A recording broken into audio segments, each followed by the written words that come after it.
click the little drop down box on gallery and you will see more people. Now, again, I want to welcome you to the evening, first of all, to this webinar, Zoom meeting. We're very excited. Go ahead, Becky, take it away. All right. Hello, everyone. Thank you, and welcome to the very first Connecting Deaf Education Professionals in Tennessee. We are recording this presentation just so everyone is aware. Like I said, this is the very first inaugural session. So what I'm going to do is I'm going to go ahead and share my screen. Can everybody see my PowerPoint screen? All right, great. Okay. Tonight's session is just an informative session about the services that Tennessee Schools for the Deaf provides public and private schools across Tennessee, including daycares and preschools. I am Becky Bradley Candino. I am the statewide school support coordinator. I am a teacher of the deaf and hard of hearing, and I'm also an instructional specialist. Let me tell you a little bit about my background. I have been in the field of deaf education since 1999, so that was a different century. I am now in my second century of teaching. I spent 2 years working in public schools with deaf and hard of hearing students. I taught half a day preschool in the morning and was itinerant in the afternoon. My second year in public schools, I did a self-contained high school class and then itinerant in the afternoon. I came to Tennessee School for the Deaf in 2001. I've taught language arts, I've taught math in middle school. I've also done such things as transition topics and, you know, during advisory time. I've also done community interpreting. I've done video relay service interpreting. I have also worked with what the predecessor to Tennessee Early Intervention was Tennessee Infant Parent Services. And so I did that for a time when my children were small. So I have spent some time as an IEP coordinator, and I have been in this current role as statewide school support coordinator since 2018.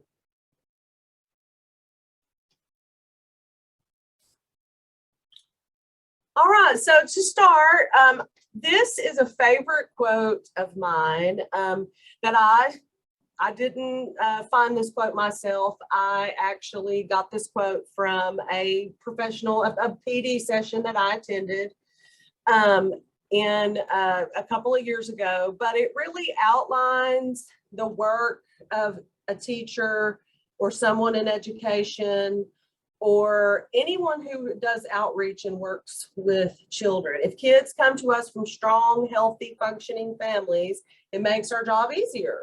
We still have a job to do, but it does make it easier. But if they do not come to us from strong, healthy, functioning families, it makes our job more important. So a lot of the times we are in a role of being, it's a very important role that we have to fill. So let's just keep that in mind. Our focus is on the student. Our focus is on the professionals that serve the student and making sure that the student is being educated appropriately and in their least restrictive environment.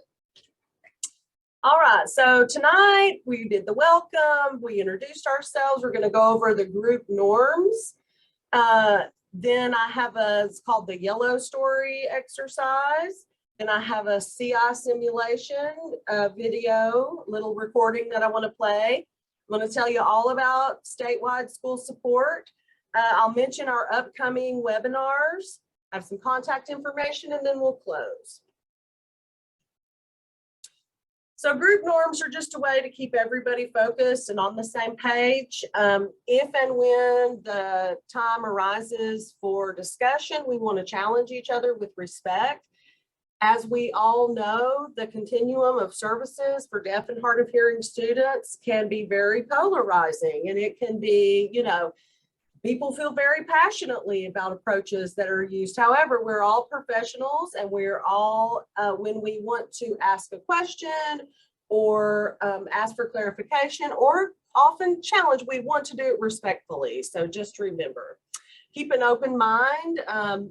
The I in IEP stands for individualized. All children are different, and not one approach may work for all children. So let's keep an open mind. Participate according to your comfort level if and when the time arises. Like I said, tonight is more of a low-key kind of informal, informational session. We don't have a lot of participation, but for tonight and future sessions, we want you to participate according to your comfort level. And this is important for the interpreters. As you know, when you do a virtual PD, it's a little bit of a juggling act when you have interpreters. And so if at the end, when we take questions or comments, if you will turn your camera on and raise your hand and wait to be acknowledged, to give the interpreters time to adjust however they need to. So that's maybe new group norm for some people. And certainly during COVID, we have learned how to manage ourselves in virtual settings. Okay, so many of you have seen this story before. You maybe even have seen this example, but this is what a read aloud would sound like to a child with even a mild, moderate hearing loss in the classroom. So the teacher is up, the teacher is reading the book. One upon a time, the itty mouse went to visit an country mouse. The country mouse lived in a field. He was lad to she his zitty friend. And two ma ran about a field and lay unsnoo. Nonsensical words. But that's what a child with hearing loss hears. Now, some of you may know may have seen this example before and may know what this little story is about. But this little story is actually the city mouse and the country mouse. Once upon a time, a city mouse went to visit a country mouse. The country mouse lived in a field. He was glad to see his little friend. The two mice ran about the field and played until noon. That is the actual wording, but that's not what it sounds like to a child with a hearing loss. So how many of you, you don't have to indicate it in the chat or anything, but how many of you knew that that was country mouse and the city mouse before I gave away the answer? So we have to keep that in mind. Even with amplification is not like glasses. There still is, it improves the hearing, but it doesn't bring it up to normal levels. All right, so I have a couple of simulations I want to share with you guys. This first one is imagine, I know the Flintstones is kind of an old cartoon, but if a child with a hearing loss, as they do, watching something on an iPad or a video, this would be what it sounded like. As students, we're constantly evaluated on the quality of our writing, on essays. 1, 2, 3, 4, 5, 6, 7. You're on my apartment building on Granite Avenue. You owe me $300. Get it up? Wait a Take it easy. It's only a game. This is a Well, mild just like loss. that big tycoons. I play to win. Now, Barney, pay up or get out of the game. Moderate loss.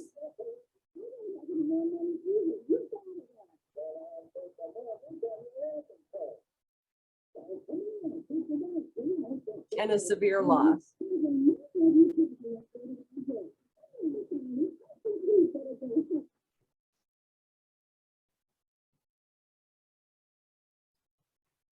So as you can see,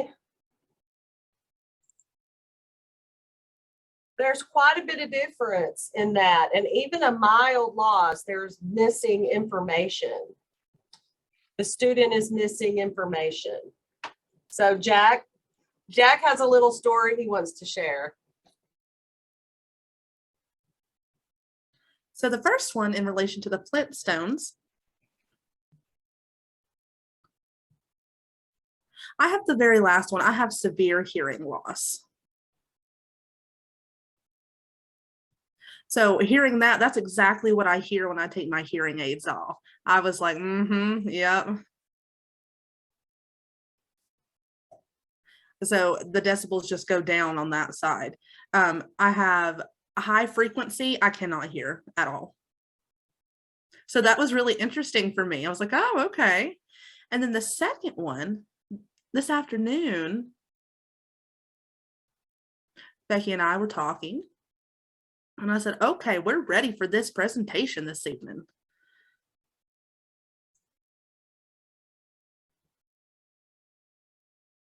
So we made the comment and we were talking about signing, and I thought she said stimulation. I thought she said stimulation. And so, you know, we went back and forth with that, and I gave her a look. And she gave me a look, and we said, no, okay, say that again. And then once she spelled it, I realized she had said simulation.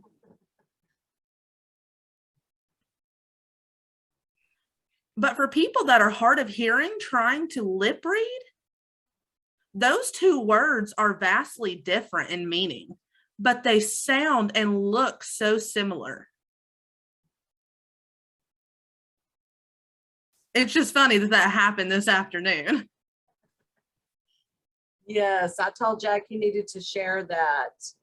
And it also, let's put in a plug for cleaning up our finger spelling, because I was finger spelling simulation. Okay, now here, this is the simulation of what it sounds like for a cochlear implant recipient.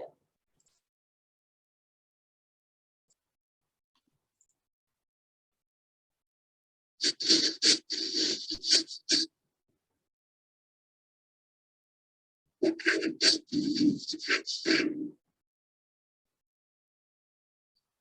of bait do you use to catch sound? What kind of bait do you use to catch sound? What kind of bait do you use to catch sound? What kind of bait do you use to catch salmon?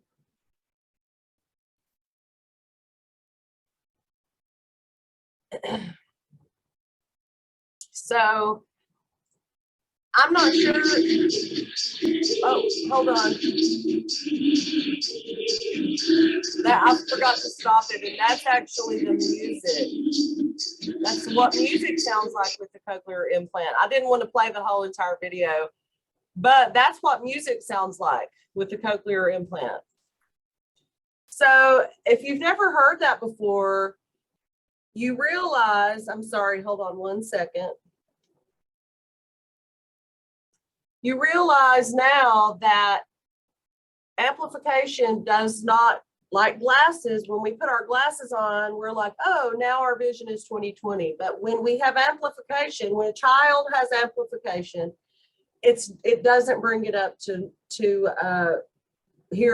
normal hearing levels. So let's keep that in mind. When we think about what a child has to go through when they have a hearing loss, what their school day is going to be like. Oftentimes these poor little guys, even if they're, you know, big guys in high school, they're exhausted at the end of the day. They're exhausted from, I've seen it called listening fatigue, but more recently I've seen it characterized as focus fatigue, because it's not just that they're trying to make sense of this audiological input, but they're also, the eyes are controlled by muscles. And so they're having to watch and be visually alert as well. So it is very common for students to have focus fatigue at certain points of the day, and especially at the end of the day. So what is SWSS? Statewide School Supports. This was it really did come about during COVID. Now, some of you may remember I had a predecessor in my role. Her name was Tina Prochaska. She was very loved and well respected in the educational community across the state. But she primarily worked alone, and she would call people in for, you know, to fill certain needs. So during COVID, of course, we're all working from home, and we're like, we really want to focus on our services to schools across the state. So we established a team. Now, we still provide the same services that were in the past provided across the state. However, for a time, we had 3 people on our team, and it's kind of changed and morphed into different things. I serve as the coordinator and the instructional specialist, teacher of the deaf. We have Dr. Krista Froling, who is an audiologist. She's our East audiologist. We also have an audiologist in the western part of the state, Carrie Crittenden. And then we have our educational interpreter. Unfortunately, because of the demands of the campus interpreting, she is not able to travel with us, but she still does consult with the team when she is available. Then we added a 4th person, David Ogle, who he was already kind of doing his job without being connected to school. So we brought him in. So he's our parent outreach support. So during COVID, we started meeting regularly, and we worked on developing a newsletter. We kind of got held up with that. We were hoping to get that rolled out again. We had developed a Google group that we haven't quite gotten rolled out yet. But there are some things that we did together that were amazing. The 4 of us provided collaborative support for the educational team in meeting the needs of students who are deaf and hard of hearing in schools across Tennessee. Public, private, daycare, preschool, the whole span, grade span, and placement, we support.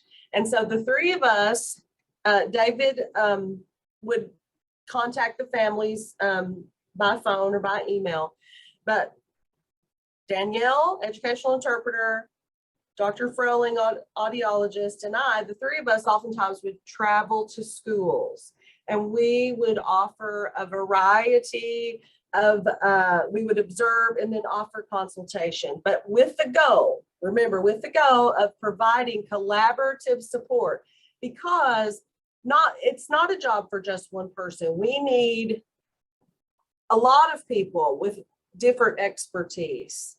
I'm certainly not an expert in audiology, and I'm certainly not an expert in educational interpreting. I'm a deaf education generalist. I know a lot about all of the a lot about several different facets of deaf education, but it felt very nice to have that collaboration and that providing that robust approach to supporting schools in Tennessee. So who do we serve? If you are a school, public, private, daycare, preschool, if you serve deaf or hard of hearing children and their families, you are potentially someone we can serve. If a district leader, oftentimes it's special education directors will reach out to us, and then we work on down till we get to the classroom level and we schedule a visit and we come in. If you're a classroom teacher, oftentimes the classroom teacher has to talk to their building level supervisors to get this going, but you certainly can request it. If you're a special education interventionist, we have worked with intervention specialists who have contacted us. School psychologists, oftentimes school systems, and in the case of private schools oftentimes don't have school psychology services, but even in the public school, deaf and hard of hearing is a low incidence disability. And oftentimes school psychologists don't have in their wheelhouse experience working with and assessing deaf or hard of hearing children. So oftentimes we get phone calls to come and consult with psychoeducational assessments, speech pathologists, educational audiologists, and we also do serve families. That being said, and I'll come back to this a little bit at the end, the way that because I'd also do these presentations for families as well, just to let them know that we are a service that they can request through the school. So even if I have talked to the family, what I tell the family to do is they need to go to their child's school, talk to the classroom teacher, talk to the case manager, talk to the principal, the person, whoever in that role that can make decisions, someone who's a member of the IEP team, and to let them know that Tennessee School for the Deaf has an outreach team who will come and observe and give a consultation. I prefer that our requests come through the schools, because schools, for my little piece of outreach, schools are my priority. And it is important to me to maintain relationships with the schools and all of the staff who work with deaf and hard of hearing children. We recognize that when we are contacted, oftentimes schools are already in a place of kind of like, you know, we're not really sure that we're meeting the students' needs. So we come in and we do it with a very kind approach. We don't come in and start criticizing and being so direct that it's a turnoff. We come in, we support, we acknowledge the good things that you're doing, and we work to help you elevate that to using special techniques that are meant specifically or are beneficial to deaf and hard of hearing students, if not specifically for deaf or hard of hearing students. So what we do on the Jack has a question. I just would like to make a comment. So the cost for this cost of this for schools is nothing. This is a free service that we provide. We are here to support the schools, to support the students, and to help them.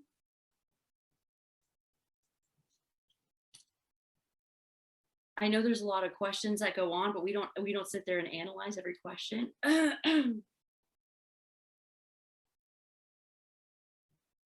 So we are here just to provide resources to you. One of the things is we help analyze the student's environment,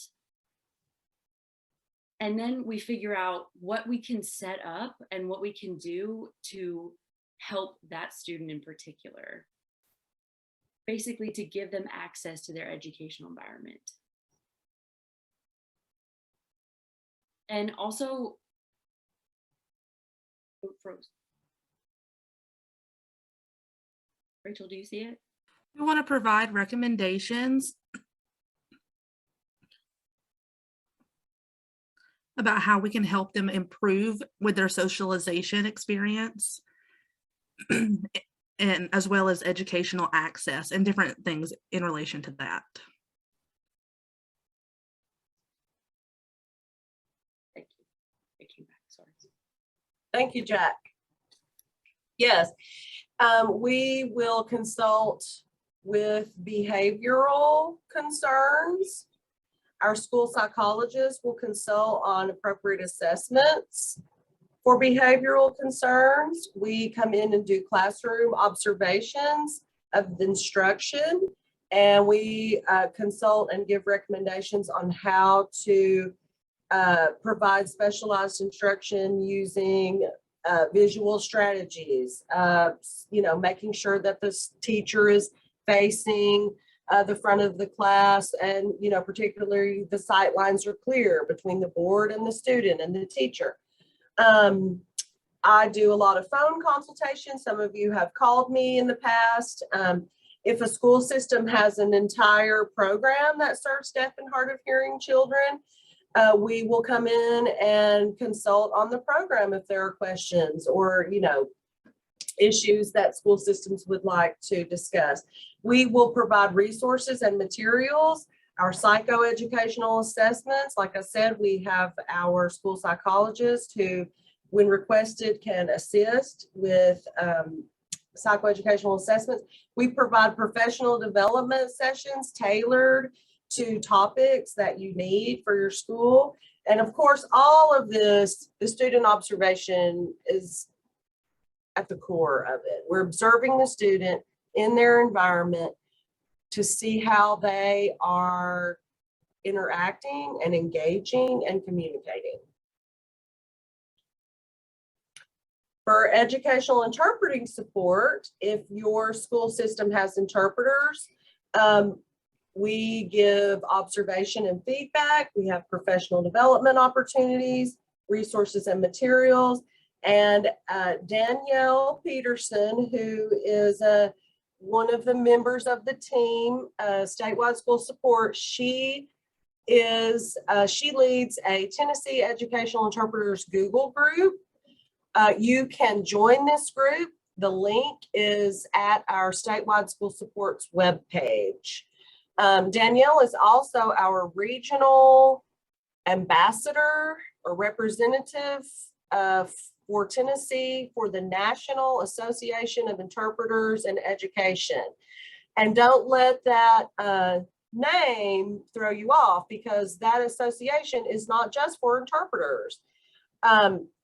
Any professional that works with deaf and hard of hearing children can join NAIE, and there are lots of resources there and support. So I would encourage you to check that out.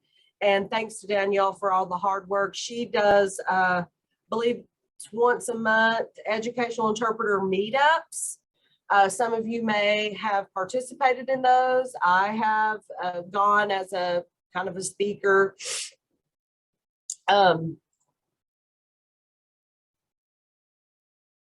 Sorry, somebody was telling me they had to leave the presentation. However, this is the ways that we support interpreters. In the past, my predecessor, Tina Prochaska, she was specifically trained on a certain way to evaluate interpreters. However, that training for that evaluation tool is they don't do that anymore. They don't train people. So what we do is we observe and we provide feedback, but we can't call it an evaluation because we don't have an instrument to evaluate. We just observe according to the environment and the needs of the student and provide feedback. For audiology, Dr. Krista Froling in the East, and half of middle to the east, the other half of middle to the west is Dr. Carrie Crittenden. And we provide, Krista and Carrie provide comprehensive audiological evaluations, auditory processing, screening and evaluations, classroom observations. Krista and I have traveled together. Krista looks around the room. She identifies ways to make it less noisy, so there's not so much environmental distracting noise for students, such as, I know many of us have seen the tennis balls on the bottoms of the chairs, curtains and blinds and rugs and things that will soften so that the sound waves are not bouncing off all of the cinder block walls and causing confusion with the students. because that can lead to listening fatigue and focus fatigue. Krista also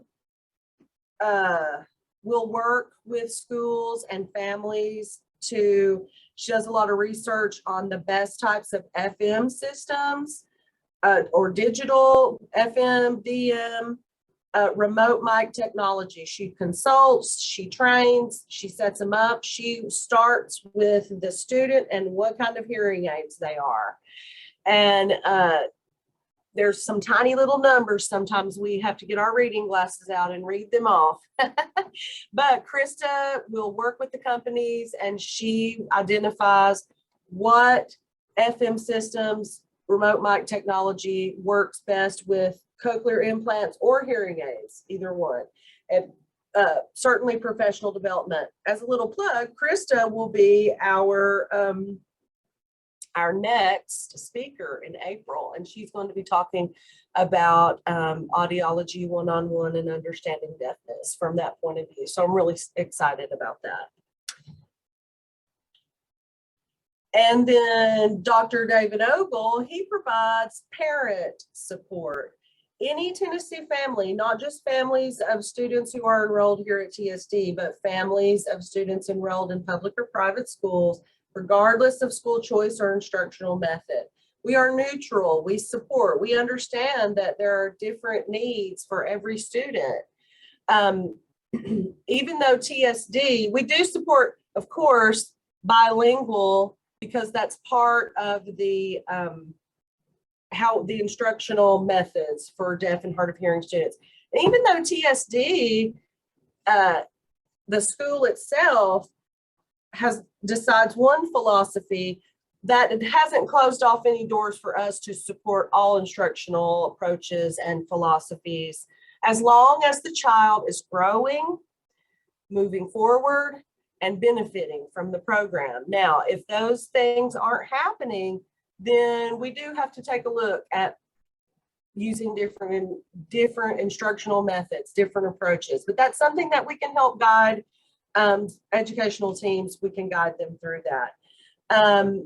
David has a newsletter. He provides parent training seminars. Of course, they're largely virtual. We do have our family learning weekend that's coming up the first weekend of June. I would encourage you guys to look for more information about that and share with your families of your students. And many other learning opportunities as the need arrives. David does a lot of phone consultation. He talks to families. He also leads tours. So if the opportunity ever arises and you would like to bring a family to come tour our beautiful campus, David is the one who sets those up. And he is also the father of a child with a unilateral hearing loss. So I talked about this a little bit before. How do we request, how do you go about requesting support? So now you know, how do you do it? If a family comes to you and says, I would like, for you to consider contacting TSD to see if they would come do a consultation. Like Jack said, it's 100% free. You don't have to pay. There are some for-pay consultation services and for-pay services that provide ongoing consultation. I do want to emphasize that we don't do direct services or consultation with the student, but I will do ongoing support with the professionals who work with the student. I'll put it on my calendar every 2 weeks to meet with a team at 1:30 to talk about how the student is progressing and any other instructional issues. So how do they go about? Well, we have a request form on our website. Statewide School Support Request Form right here. We do like for the person that is requesting to make sure that they inform their supervisor that they would like to contact us for a consultation. We try I work really hard to avoid any confusion or any, oh, TSD, I didn't know they were coming. It's really important for me to encourage communication, open communication between everybody on the team. So if you do want to request, please make sure that your principal, your special education director, that someone in a supervisory position knows that you are requesting us to come. We have, here's our menu of services. Anything that's not listed, you can put it in the other box. If you have interpreters, because oftentimes interpreters are at different schools, different sites, their schedules are different. And if you have interpreters that you would like for us to contact and consult with, include their name here.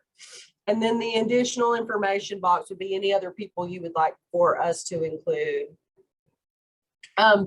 Before we schedule the visit, we are required to receive from you an authorization to release information that's signed by the family. So everybody's in the know. We all know what's going on. There's no surprises. And the authorization to release information, it looks like this. Child's name. The family is giving permission for your school to communicate with us.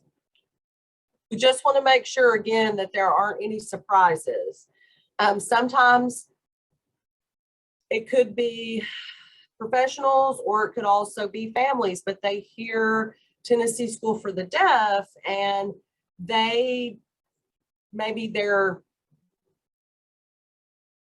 impression or interpretation or perception of TSD isn't as robust as it could be because they aren't aware that we do support.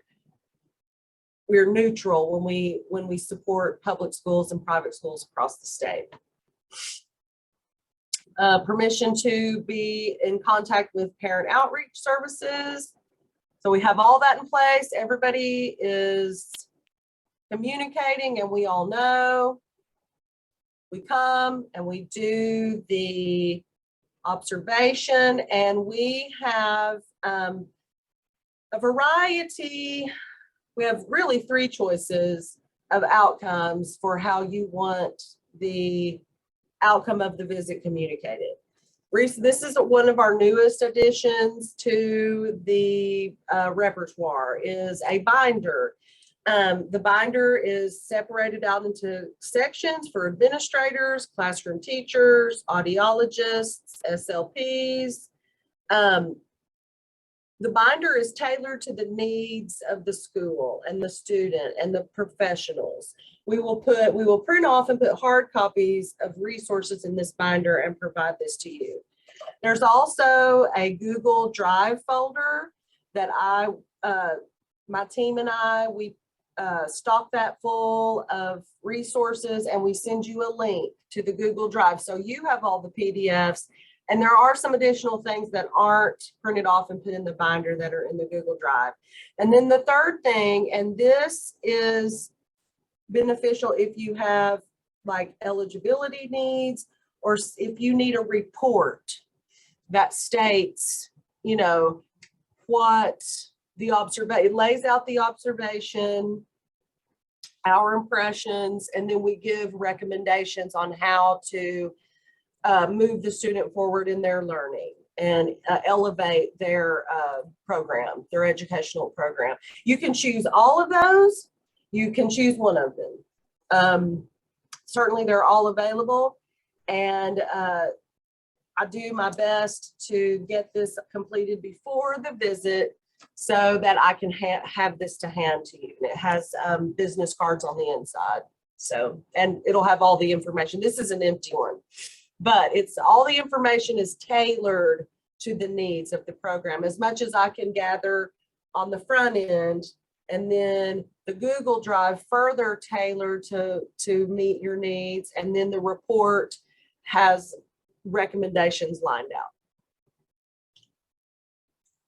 So here's our lovely team. I did not have a picture of Carrie Crittenden to put on here, but I'll certainly include her on the next one.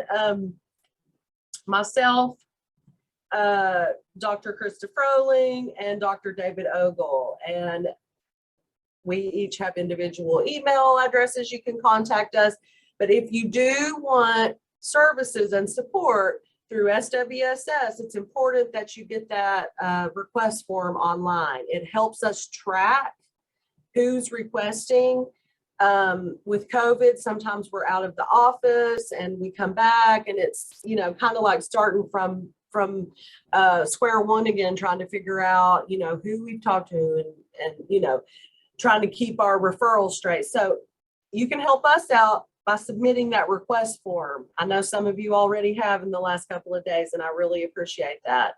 But it helps us keep track of the requests. And if your school system is requesting a high number, then maybe it's time for the school system to look at hiring a teacher of the deaf. Or, you know, I mean, it's just good data to have for us. So we've got to get that request form in to get the ball rolling and make sure we're keeping track. And then again, here is just contact information, school support at tsdef.org. That is the SWSS email address. You can reach any of us at that. Since I'm the coordinator, I do primarily the responding. So you're most likely going to get me. But then I can direct you to the correct person, or I can assemble the eclectic team of professionals to come do a visit to your school to help support to help support you in providing appropriate education and in the least restrictive environment for your students. So I know that was a lot of information that I just put on you really quickly, but now I would like to open up the floor. Oh, here's our last slide. Thank you. That's our building we'll be moving into soon. But now I'd like to open it up for any questions or comments, but I see Jack has jumped in, so he may have some additional comments here that he wants to share. Oh, no, sorry. I don't have anything. It's just, I just wanted to check it out. So you can go ahead. I think we're ready.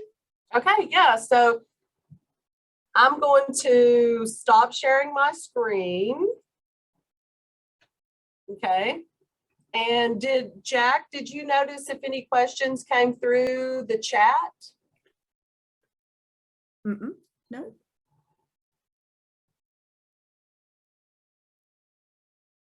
So if you haven't seen our layout and our list of different meetings that are going to happen later, I'm going to share that with you right now.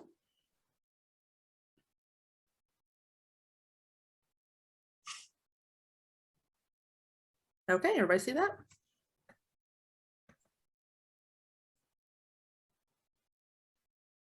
Becky and I discussed what different paths and conversations that we wanted to talk about and people be able to learn from that can connect to our deaf and hard of hearing students in education. And we decided that we just wanted to have a list of some newer information, maybe teachers that only have one deaf child. In a public school system, you know, maybe they just have one and they're like, okay, how do I make this work? So we wanted to provide teachers with that. We also wanted to ask you to share the word with others and invite them to come and join us for these different topics. And maybe, you know, other people will start asking questions. We want this kind of meeting to reach different professions. We want them to ask us questions and we want to be able to ask them questions too. You know, it's not about just us or me or, oh, you know, we don't think that we know everything. No, it's nothing like that. But we want this to be a place for different people to share their challenges, their experiences working with children. It's important. Oh, I thought you said go ahead. Oh, so go ahead. Yeah, you're fine. I wanted to say that I have been in the role of, at 23 years old, the expert in the public school system. I was certainly fresh out of college and had a lot of book knowledge.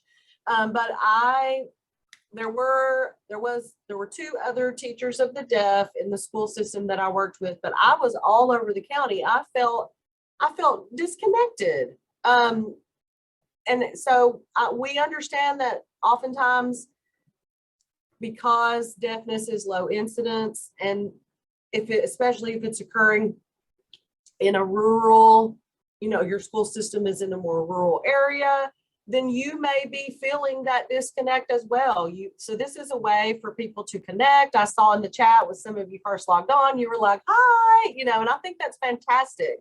It's important to support each other professionally, not only for professional growth, but also for our mental health. We know now that we've been through COVID, and even prior to that, mental health we all have to actively take care of our mental health, and connecting with each other, sharing ideas, not feeling so isolated is one way to do that.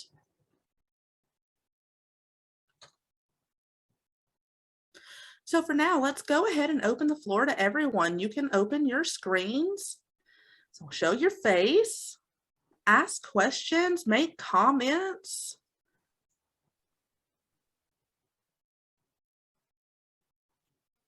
Just to let you know, there are no stupid questions, none at all. We want to hear what you have to say. All right, Tina, do you have? Oh, you're muted. No, I didn't have a question. I just wanted to pop in and say hello. And we at our county have had your service come in on a couple of different situations. But that was early on, and that was when Tina was doing it.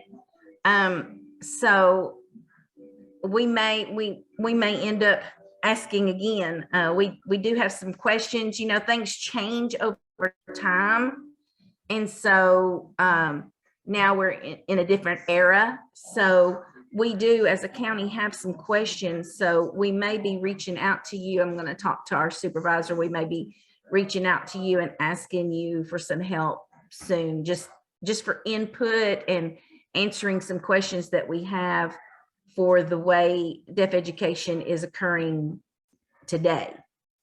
Sure. So, okay. I'll be glad to help. I also asked earlier if we could get a copy of this recording, because my supervisor and I were just discussing a lot of these issues that you brought up, and different situations where you have your different individuals now that are qualified in the different areas, and we had some questions, and so I asked for this recording so that I could share it with her, and then maybe we can reach out to you guys for our specific needs and our specific questions. Looking forward to it. All right, thank you. I'll be watching for email or phone call. Okay, thank you. Thank you, Tina. Nice to see you again, Jack. You as well. And I would like to say, Tina, I've heard your name and it's great to put your face with your name. Yes, I've been around a lot of years and been up to TSD for trainings in the summertime for your interpreter workshops, and been to the statewide workshops when y'all have them here in Nashville, when Tina and her group used to come here to Nashville and do some, like in November. Mm-hmm. So yes. We've talked about maybe resurrecting the statewide workshop, that kind of with changing of the guard, priorities shuffled, but now with things being virtual, I think it presents us with a broader opportunity. We could reach more people, but we got to just put one step at a time. If we try to do everything all at once. Right. COVID changed everything for everybody, I think. Yes. But yes, thank you, Tina, so much. Thank you.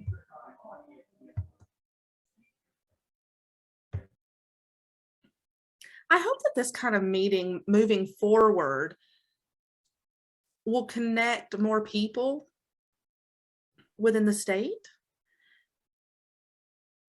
Instead of just like, a one-time meeting and then just having one every so often and inviting different people.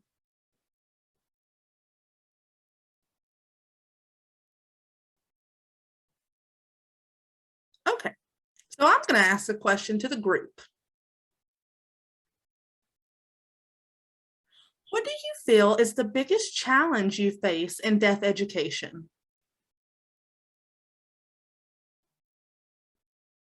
Feel free to open your videos anytime to comment, or you can type it, whatever you feel like doing.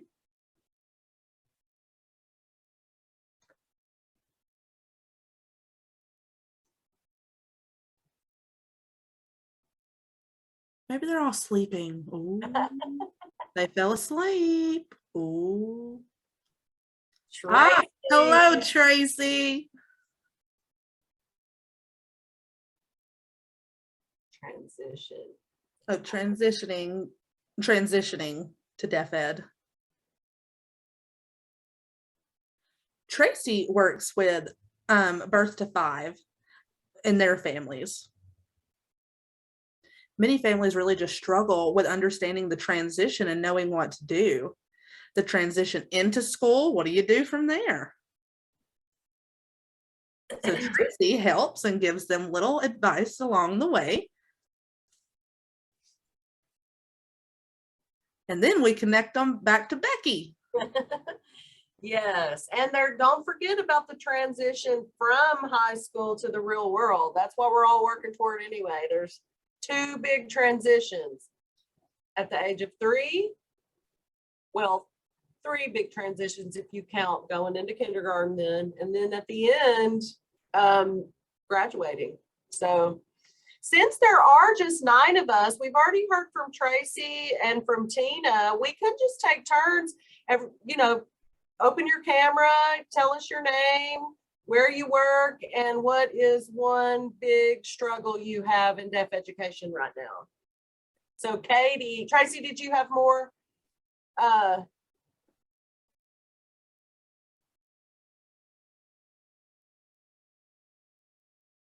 But Paula typed something in the chat. I don't have anything else though. Okay, I see. Finding a qualified interpreter. Yes, that's big. And as we know, in 2021, January 2021, the state requirements were implemented. And we're all working together to try to figure out on many different levels how to manage those requirements. So, but yes, it is so hard to find somebody because educational interpreting is a specialized skill. You have to teach a small child. You have to, I personally think you should like children, but let's start there. But you not only have to have this very highly specialized skill set of interpreting, you also have to like kids and not mind to sit in the floor and, not mind to just signing every little thing and teaching the child how to use an interpreter because they are not born. A deaf child or hard of hearing child is not born, or they just don't naturally know how to use an interpreter. And that I would say, for me, that is a big challenge to guiding professionals with school systems to understanding that the educational interpreting, that in itself is a process. And it's not just like, oh, we've got an interpreter now. You really have to work. The interpreter has to know to work with the child. But if you have an interpreter that you've hired and they may need some mentoring, or there are lots of interpreters in this state, and that's one way to connect with Danielle and NAIE, because Danielle has those meetups. I think Danielle is on here. So that's one way to get support and mentoring. Katie, did you have a comment? So hi, I'm Katie Leith and I'm new. I'm a parent advisor in the Deaf Mentor Parent Advisor Program. But in my past career, I taught deaf and hard of hearing students here in Memphis, Tennessee in a self-contained classroom. And my experience, though it was several years ago, I had a hard time with people who just don't understand that how deafness is different from other special needs that kids have. And they would just make assumptions about my students' progress. And so that just almost like the lack of information and just their lack of experience with deaf people made it challenging for me on occasion. And then I felt like I was, the defender of my students on my soapbox sometimes. Yeah, the advocacy starts, the students have to see someone advocating for them, and then you pass that on to them, that they, how to advocate for themselves. But yes, misunderstanding or a limited knowledge base of interacting with deaf and hard of hearing people, what it means to have hearing aids on, that it's not, a cure. It still requires a lot of work. And that, I think, cochlear implants, they require a lot of work. When a student gets a cochlear implant, it's not like, woo, no, it's like now the work starts, And so having families and professionals both to understand the commitment, to habilitating a child is quite different. So I feel your pain. Thank you. And I'm sorry, I just got an email from someone that said they didn't have a passcode. And I didn't think I required a passcode. I'm sorry. Did anyone else get asked for a passcode? That was me. That was me that sent that. Oh, okay. And Danielle sent me a passcode and I was able to get in. Okay. So I'm sorry. Like I said, this is our first go around with this. So we'll be able to go back in and maybe, look at the settings and make sure we don't have things set. Make sure we don't have anything blocked. Yeah. Take the barriers down. Okay, we've heard from Katie, Tracy, Tina. Would someone like to go next? Tell us who you are, what school system you're with, and something that's challenging for you.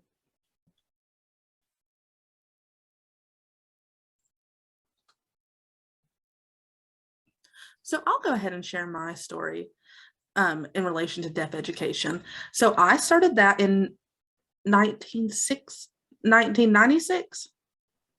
Okay, yeah, 1996. I'm not that old, sorry.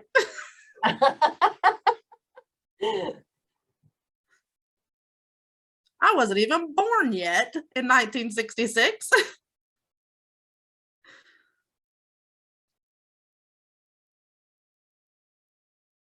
So I started teaching then. I was working as a math teacher in middle school for the deaf and hard of hearing. I transferred to a public school system to teach them for a few years with learning disabilities. All of them could hear, and so I was teaching them. I decided to transfer to become a principal at this school, at Virginia School for the Deaf. And then I finally realized, this school for the deaf, it was so important and beneficial. So then I transferred to South Carolina School for the Deaf, worked there for a little bit. And then I started on another journey, and finally I arrived here 3 years ago.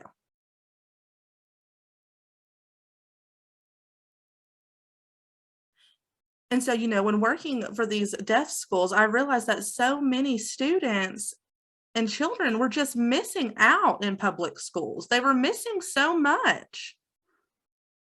It was going straight over their head. They didn't really have a lot of friends. There wasn't a lot of communication going on. There wasn't a lot of equal access to communication like deaf schools. It was, whereas deaf schools, of course, it was everywhere. It was so beneficial.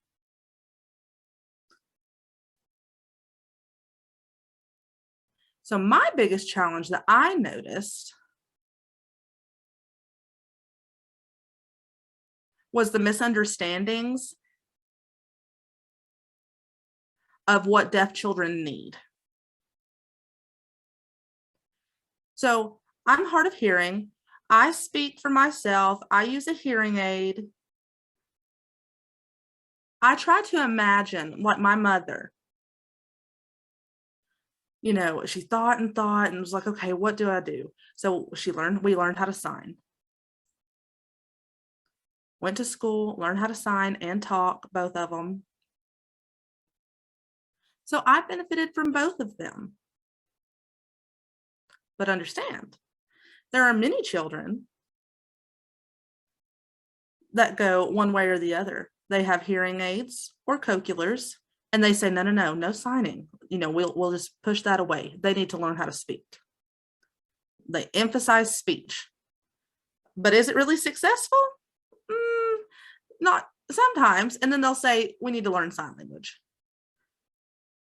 And so I struggle with the big picture of no signing.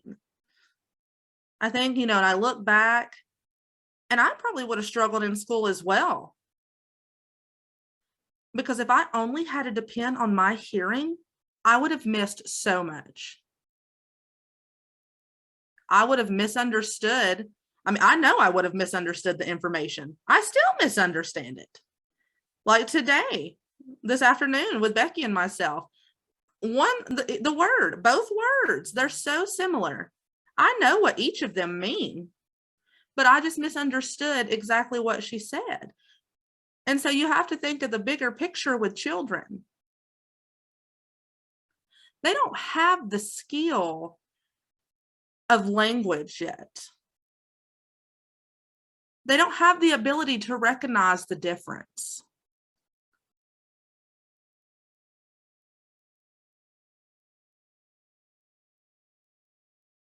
So really, my opinion is I think all students should learn sign language. But it's not going to hurt for them to speak either. Of course, I grew up speaking. Tonight I'm signing because I want to show you that I can sign. It's beautiful language, beautiful. But I love to talk too. Ask Becky. Yes, that Jack, he's our social butterfly.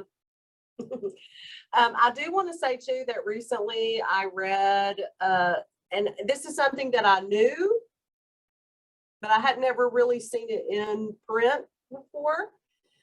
Curriculum in public school, curriculum for hearing students, it's written for hearing students, and it's written with an understanding or an assumption, let's say that instead. Curriculum in public schools and private schools, curriculum is written with the assumption that children are bringing an intact language and intact foundational experiences to the learning.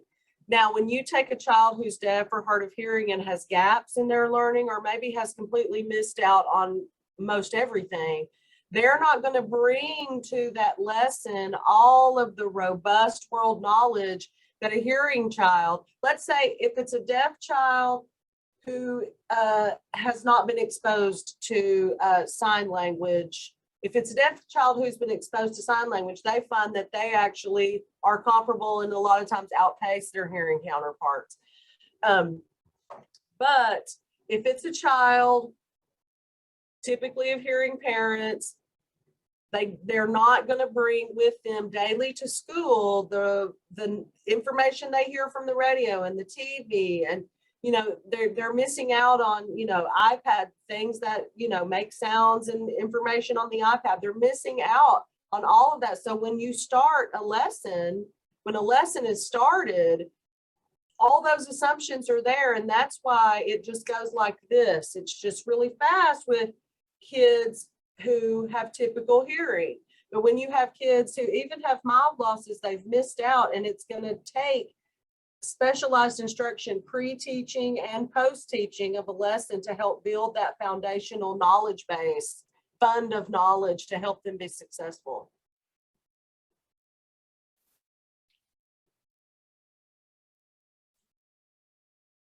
So let's go back to why I'm here. I'm here to let you know that we have statewide school support, that we just really want to support you, each of you here in this meeting. If you know of a teacher that is struggling, or maybe a student or something needs speech therapy, or a principal maybe that doesn't really understand, whatever the case may be, get them to connect with us. We'll be happy to share with them and help them understand the deaf perspective, or hard of hearing perspective, either one. It's not just a deaf perspective. There's multiple. The perspective of someone who has hearing loss or hearing struggles or hearing concerns. It's quite a, continuum of abilities and levels, and, it's low incidence, but it's a wide variety. So we've heard from Katie and Tina and Tracy. Is there anyone else who'd like to turn their camera on and share with us your name, where you work, and something that you either a struggle or a joy? Maybe you have great things that you would like to share as well. Doesn't have to always be struggles.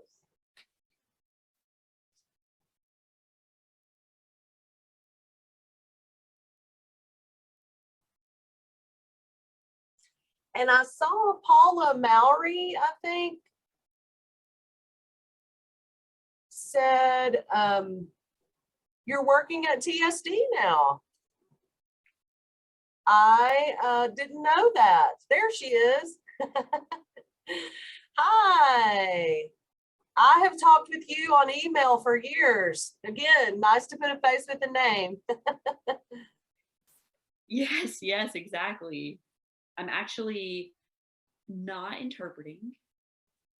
I'm not an interpreter. That's not my role. For TSD now, I'm a language facilitator. Oh, good. So that's what I'm doing. Yeah. For students from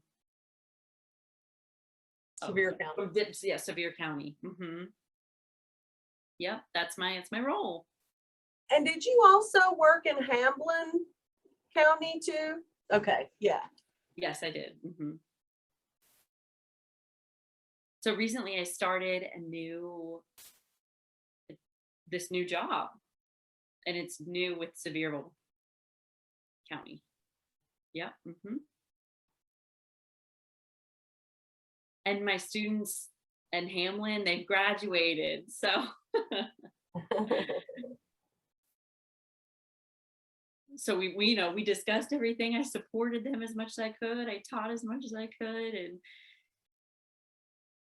and the gap, let's see. When I was interpreting, and when my students were concerned, I would say, okay, hold that. I'd finish my explanation. That's what some interpreters need to do. Hold that thought. Let me finish. And then we'll go back to it. Yeah. So I understand that. Recently you mentioned, I didn't say that, but yeah. Yes, I am trying to figure out how to help the students here now. There's one student that I work with from Sevierville that came to TSD. And now trying to, pick up language even more. So ooh, it's hard. It's a challenge. It's really tough for that student growing up hearing, learning English, and now suddenly trying to learn sign language and picking that up also. So yeah, that is tough. I understand that. Yep. Well, I want to thank you, Paula, really for being that facilitator and really helping, these students pick up sign.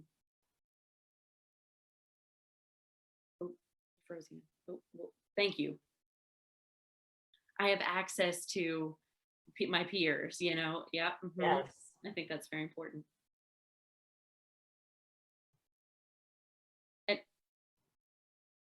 And that's my new role. So I'm trying to learn that myself.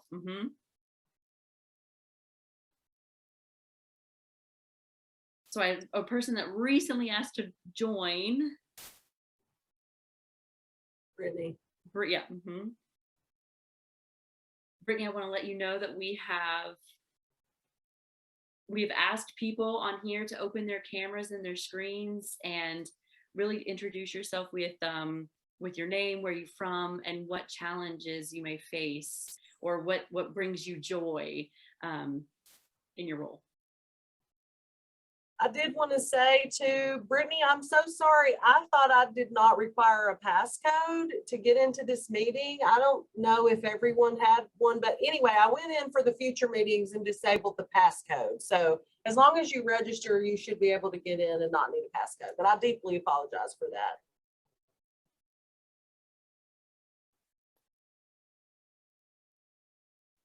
All right, so we're getting close to 7:30.